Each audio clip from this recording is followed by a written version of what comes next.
welcome everyone. As I just said to those who've been in, my name's Matt Stevens, founder of Impulse. Really excited to have you with us on this Thursday lunchtime. We're looking at the engagement equation. I don't know who came up with that. Was that you, Mazzy? So that's as a marketing team. How line managers drive success in employee engagement. So as always, we want to be very practical. We want to give you some data points and want to see if we can help you navigate some of these big topics around how do we get line managers better equipped and more involved when it comes to engagement. So Alex, do you have anything you want to say? And if you want to introduce yourself, anything? Yeah, no, just a quick one for those that have been on the Lunch and Learns before. You'll be familiar with me. I oversee all of our partnerships with our clients. So there's kind of three key areas. That there's the classic account management, which we call customer success. Then got the platform side of things, which is obviously a key part of our offering, and then the insights and consultancy that go alongside that as well. So a lot of this really puts into practice what we're seeing. So it's not theoretical; it's real practical around what we're seeing and how we're working with real life organisations. So. Fantastic. Let's get going. Perfect. So we got how long? We got 27 minutes. Let's do this. This just gives you a quick idea of the journey we're going to take you on. So we're going to start with what is the engagement equation. Then we're going to look essentially at how does the line manager play such a key role within that, and then finish up with so what does that look like practically then in terms of engagement within each organisation.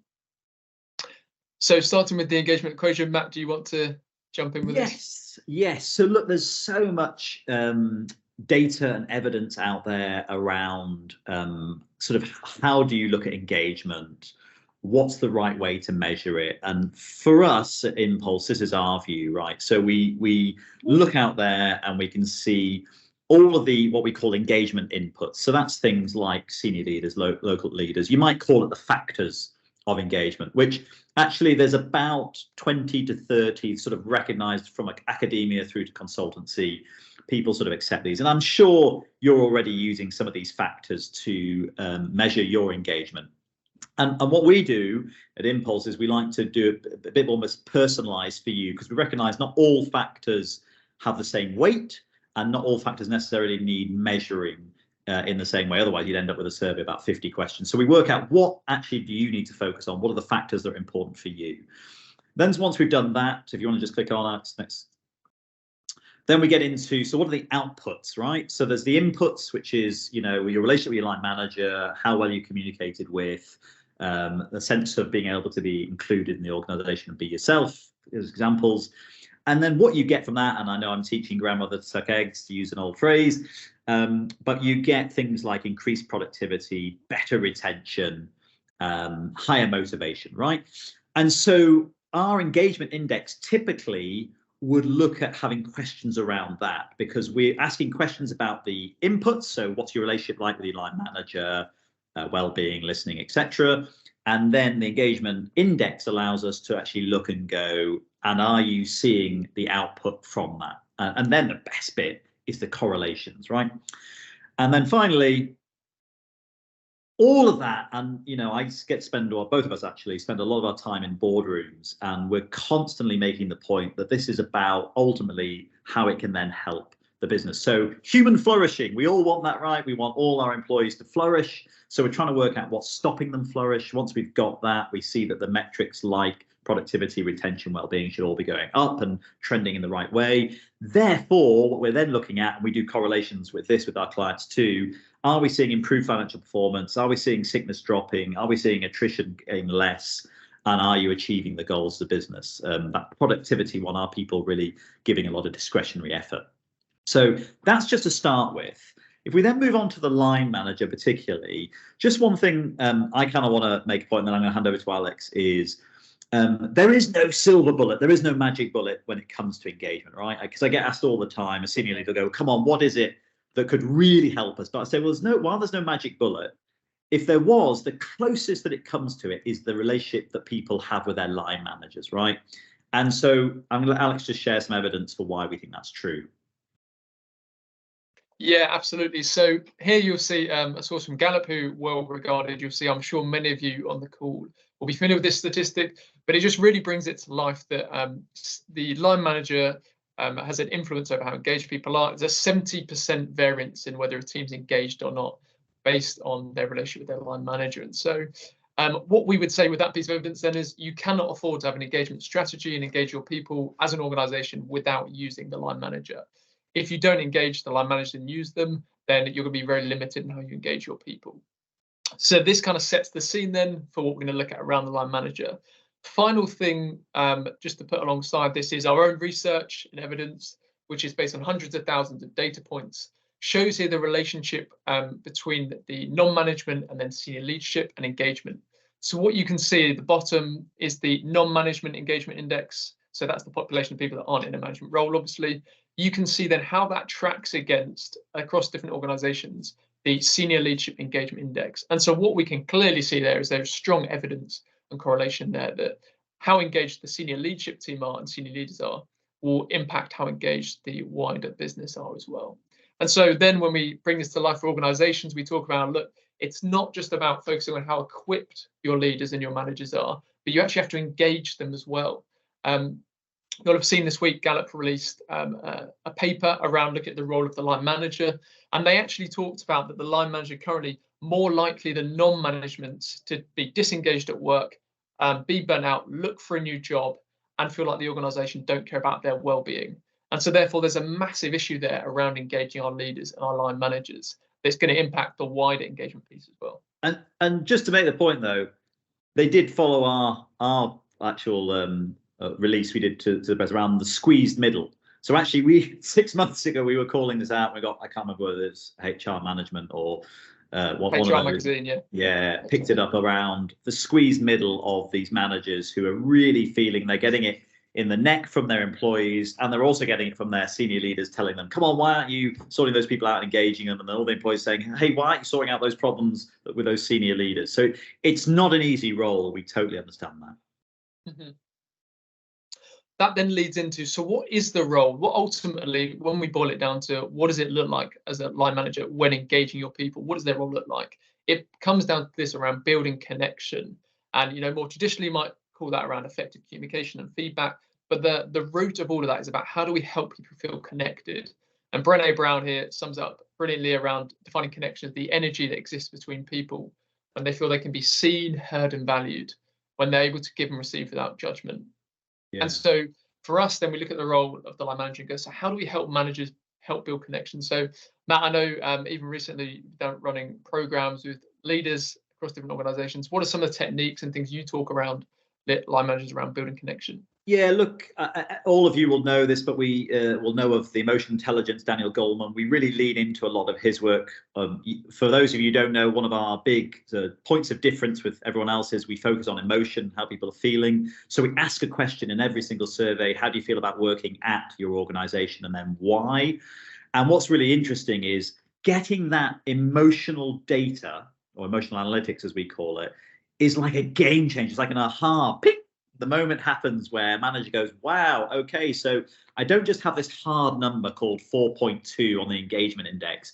Now I have this data that says 42% of my team are irritated, and they've got the reason why, because we also asked them that. It's about systems and processes. It's about communication from the organization. And when you start to understand how people are feeling, right, and you go, well, surely they should just know day to day. You'd be amazed because most people are busy and they're not noticing, they're not paying attention. So in that just survey point, at least they get a moment to go, here majoritively is how my people are feeling and here's why.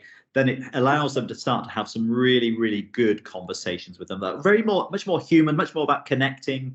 So for us, not knowing how your people are feeling and not measuring that regularly is madness, because that's really how you build connection. Perfect. Yeah, thanks, Matt. And are there any challenges that you've seen around managers around the emotions piece and then pushing back from a line manager perspective? What are some of the challenges? Look, I think there's no doubt that the bandwidth required from managers is greater than ever, and so the pushback is almost always around time.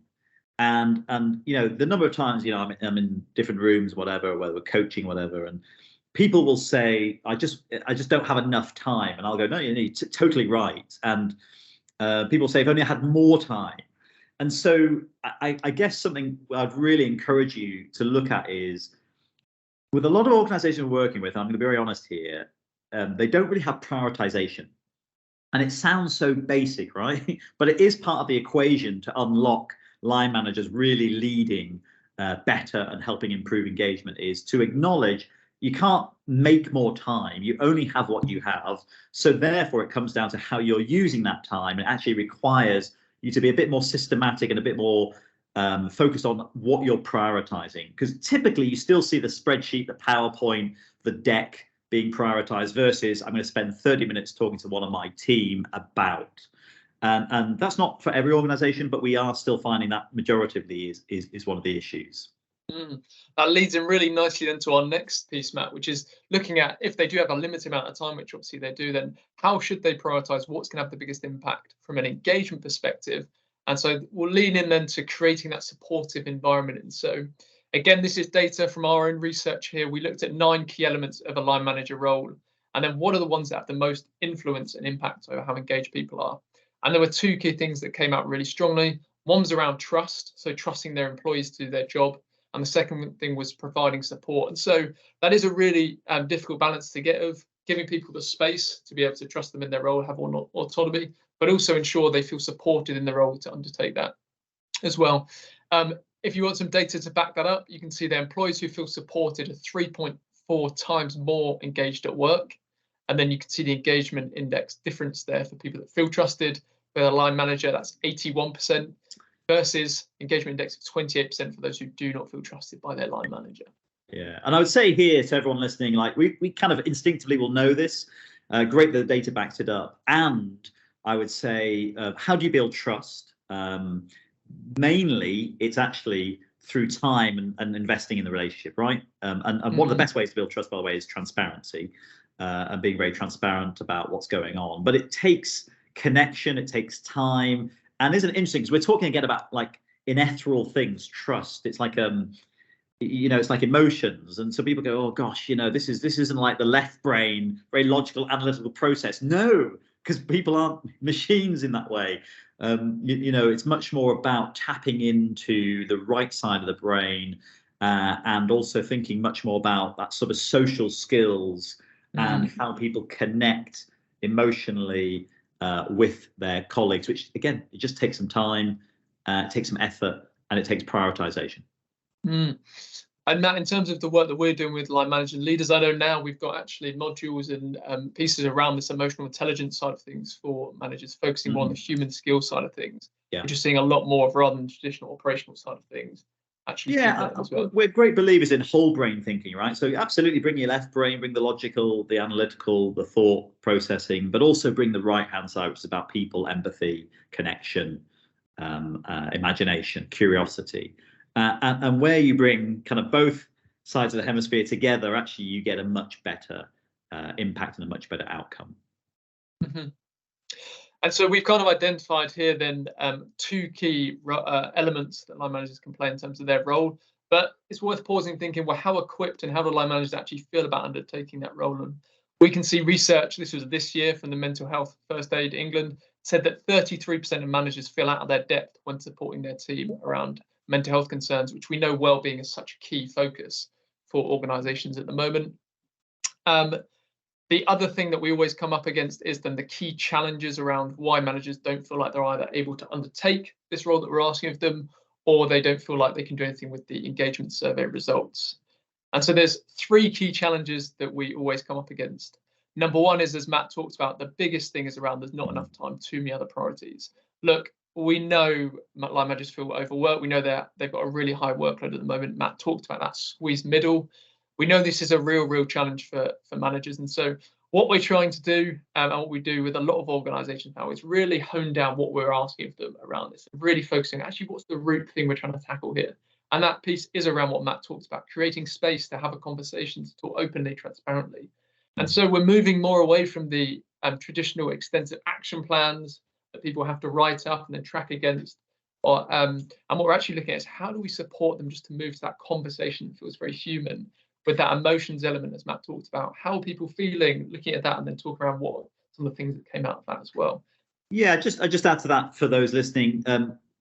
conversation should lead to action, right? If you're having the right kind of conversation, it leads to, okay, so here's what we've decided, here's what we've talked about.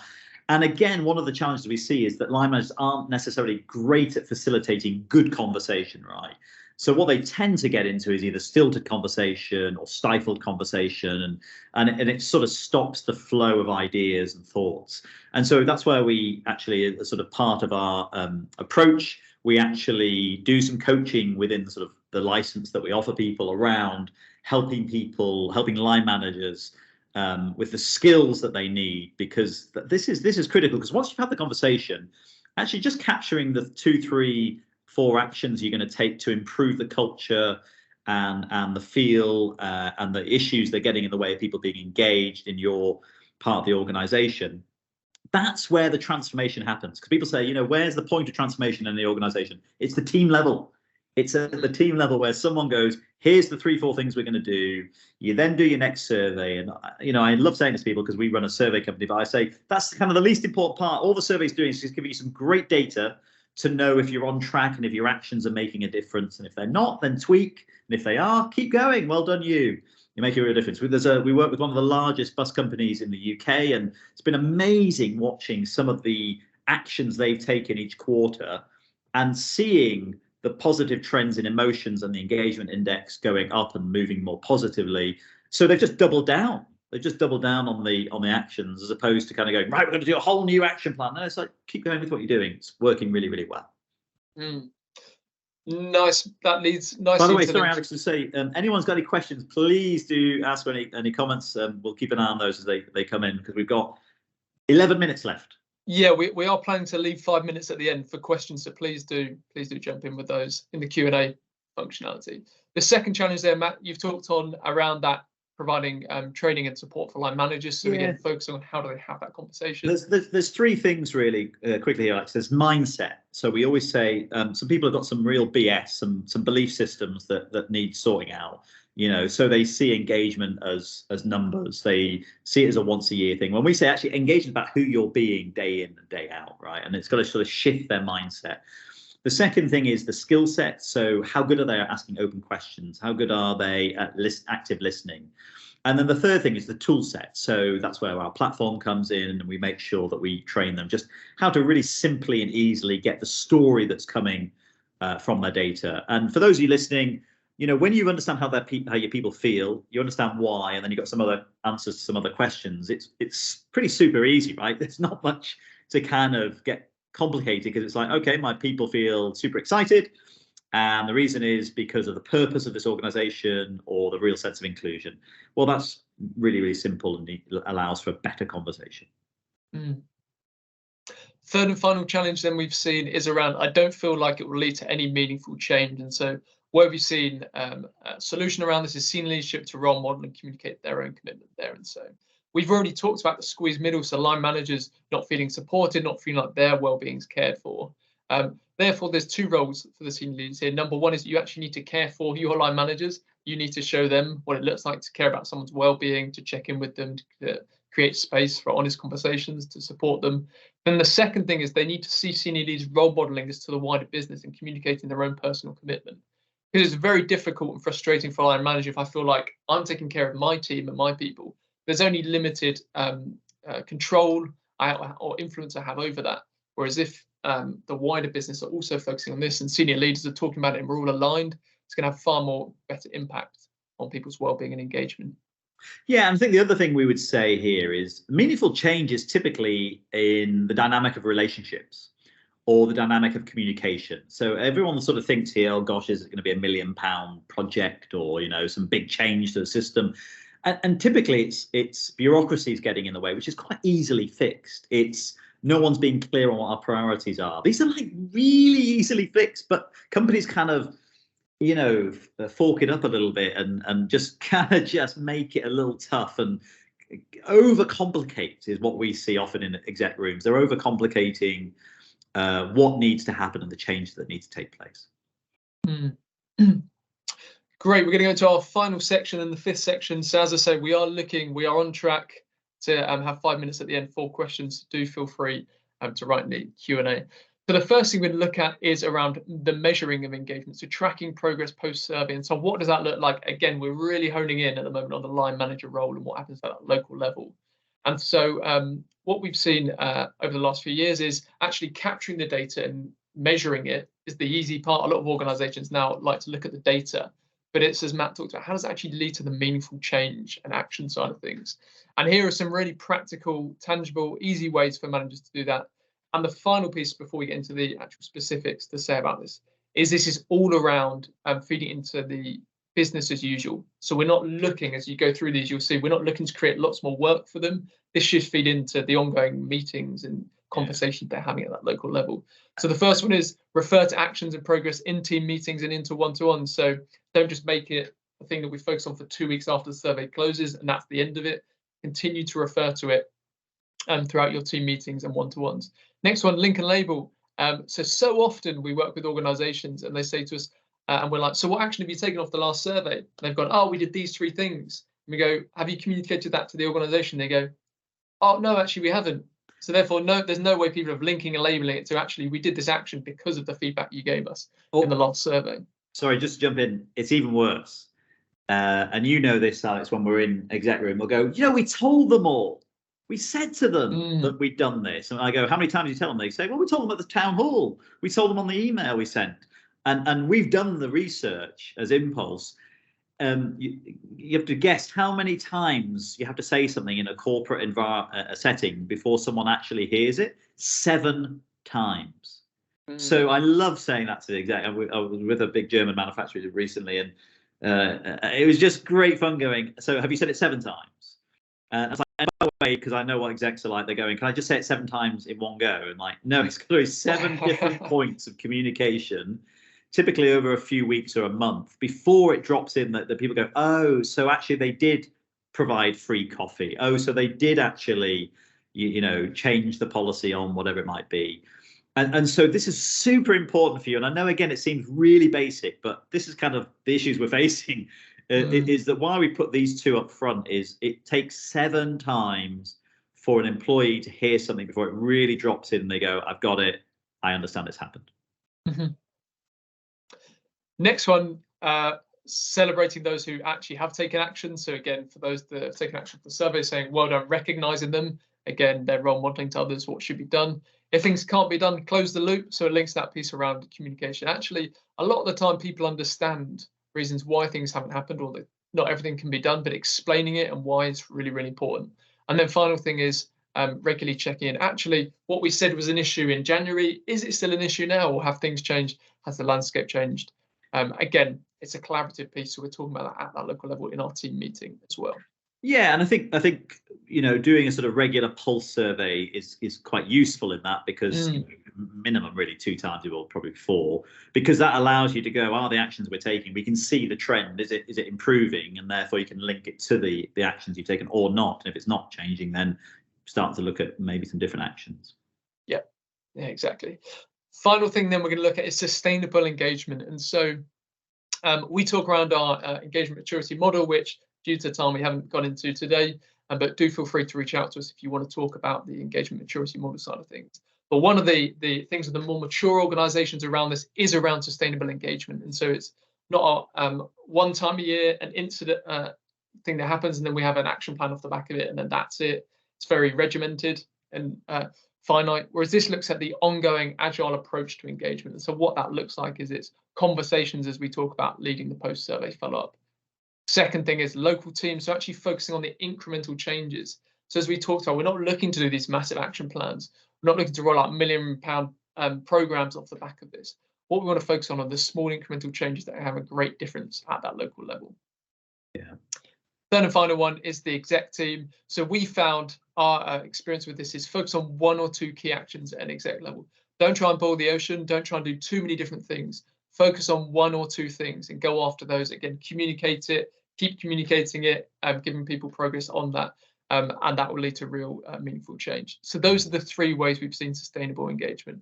As I say, for the more mature, they take the more agile approach, which is that regular check-ins through a pulse survey or through the conversations, and then changing depending on the climate and what people have said. Yeah, I think just to finish, then we'll see if there's any questions from me. is, when we think about the sort of engagement equation and comes to line managers, is for us, I'll say it again, the point of transformation in any organization is the team. So then therefore the line manager has a really critical role to play. Unfortunately, they've got masses of priorities, so we've got to deal with that and actually empower them and literally give them the power to go, yes, we want you to spend half an hour per week talking about or meeting with. And I know that sounds, again, really like too low level, but you'd be amazed how many managers we interview who go, haven't got the time, and I don't feel like they would want me to spend my time there. So there's a bit of a disconnect between sometimes whether it's the people team or the leadership who are saying, of course we want them to spend the time there. We go and actually speak with them, and they say, no, we know that they really just want us to get on with the work and not focus necessarily on the people and the conversation. So you got this conundrum of where the team and the line manager are critical to seeing engagement grow and improve and progress. And yet that's where a lot of these sort of issues lie that we've outlined today, and hopefully some beginnings of some solutions that can help too. So I'd love to see if in the last couple of minutes, any questions, any thoughts, any comments? We've got a couple. So I'll start with the first one. So Linda, very practically, yes, we will be sharing the slides after the session, but don't worry, you'll get a copy of those. Hey, Linda. Alex Wilson, your question. So Matt, they've asked, emotional intelligence has a huge role to play on this. Reading the situation of others and your own self-awareness.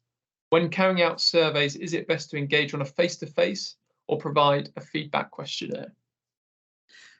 Yeah, so I think it's yes and. So it's a both. I think giving the anonymity and opportunity for someone to sort of share via a survey. Of course, I'm going to agree with. I run a employee engagement survey company, and I think that has a power, as well as training, developing, coaching your leaders, line managers, to know how to have ongoing conversations and use really the survey data in those to sort of track how well they're doing.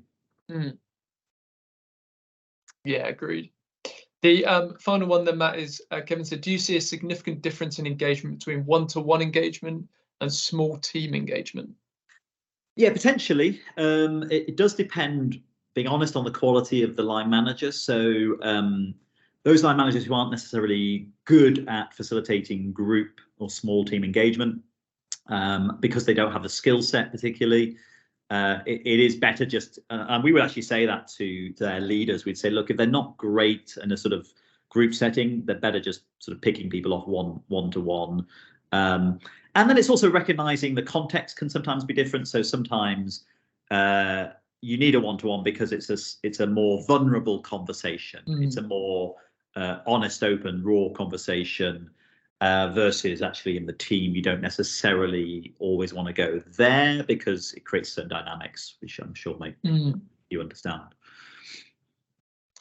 Perfect. Well, we have finished bang on past. That's all of the questions. So Matt, against all the odds, we've actually done it within the half hour we committed to. It was the audience, Alex. It was the audience. They drew it out of us. Thank you so much, everyone, for joining us. As we mentioned, we will send the slides afterwards. Obviously, if you haven't got any questions off the back of this, feel free to email, and we'll be happy to answer any questions. Matt, anything else from you to close? Yeah, just one thing. We've got 3 great webinars coming up between now and Christmas. Watch out for them. You're going to see some really, really interesting conversations with senior people leaders from very different organizations talking about some of the things they've been doing that have made a real difference when it comes to engagement and then the business outcomes that have come from that. So watch out. We'll be advertising them over the next little bit. And thank you. Yes, it's honestly great to have you with us, and more than happy to share the slides. You'll hear from PJ, our sales manager, who will be sharing these and offering, I think, some one-to-one slots if you want to get a bit more into how we can help line managers. Thanks, everyone. Thanks, everyone. Take care.